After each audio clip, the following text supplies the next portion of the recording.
Bonjour à tous, ravi de vous retrouver sur France 24. Bienvenue dans ce Paris Direct. Voici tout de suite les principaux titres du jour. Les manifestations au Maroc font 2 premiers morts.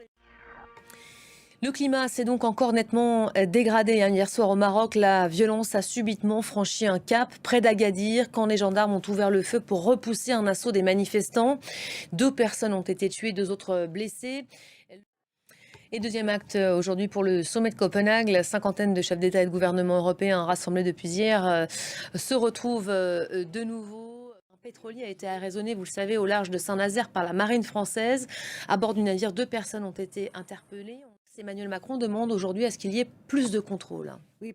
Merci beaucoup Anne pour le décryptage. On va continuer aussi à suivre aujourd'hui le sort réservé aux militants de la flottille. Israël a annoncé que les passagers des navires interceptés, 200 personnes au total, seraient expulsés vers l'Europe.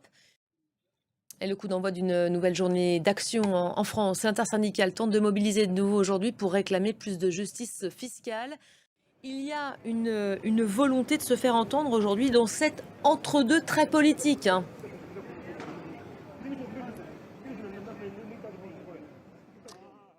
Merci beaucoup, Johan Baudin, en direct donc de la place d'Italie. En bref, sachez que 4 personnes ont été blessées ce matin dans une attaque menée à l'extérieur d'une synagogue à Manchester. Cela s'est produit dans le nord de l'Angleterre le jour de la fête de Kippour. C'est ce qu'a fait savoir la police qui dit avoir tiré sur le suspect. 4 personnes donc blessées par un véhicule et des coups de couteau selon les forces de l'ordre. Information évidemment sur laquelle nous reviendrons dans nos prochaines éditions.